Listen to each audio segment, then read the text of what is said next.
The Conservative Party, well, they must be on bended knee begging for our forgiveness after importing a city the size of Birmingham into our country in one single year, right? Well, we should first of all recognise that we ended free movement. All right, that's a no then. You ended free movement for Europeans, but you threw open the borders to the entire rest of the world, and this graph doesn't lie. Look at that. That's the record of Priti Patel. I never campaigned and voted for that in Brexit. You were Home Secretary when net migration soared to record-breaking levels. When exactly were you in charge? We always said that in Brexit, Harry. No, come on.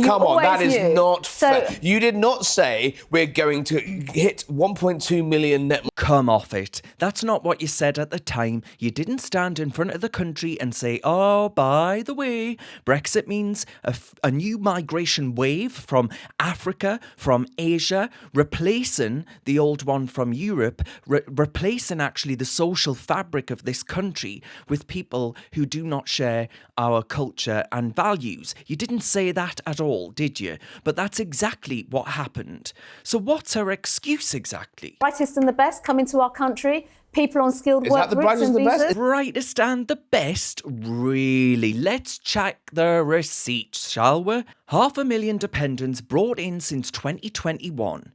The government originally estimated 5,000 to 20,000. Yet here we've got over 533,000. Those are just the actual dependents of those coming here. How's that for competence? How's that for the benefits bill? Because these people, many of them, not working. And guess what? Over half of these adult dependents, they're actually in the out-of-work benefits bill. So we're bankrolling them. We're housing them. We're giving them benefits. We're giving them schooling for their children, NHS access.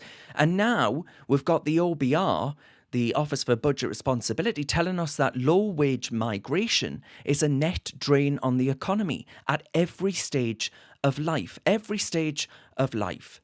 But no, apparently we can't expect an apology. Because when Harry Cole from The Sun finally corners Priti Patel on whether 1.2 million people needed to come here, Patel pulls the last desperate excuse that she could possibly find. So what would you say to the Ukrainians that are in our country? There it is, my friends, the emotional blackmail. Well, let's do the maths here, shall we? There are 300,000 Ukrainians here, and their visas are temporary. That still leaves 900,000 other migrants who are permanent arrivals.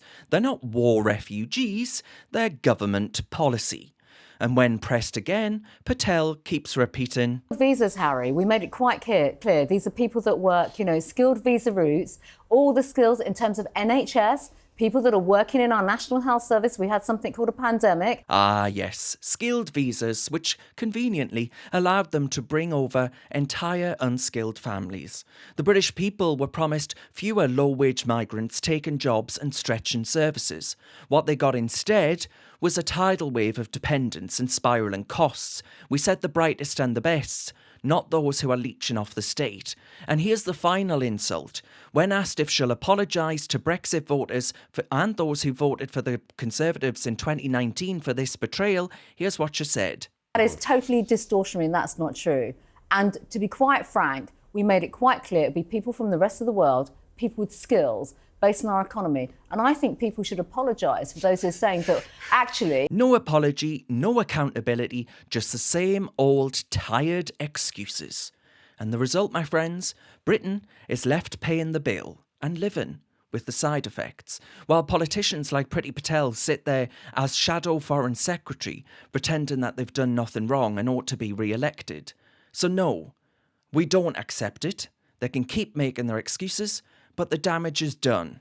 And I think you'll find that this poll showing that the Reform Party is on 27% ahead of Labour and the Conservatives is only going to grow with this kind of, what I would argue, is rank arrogance from the Conservative Party.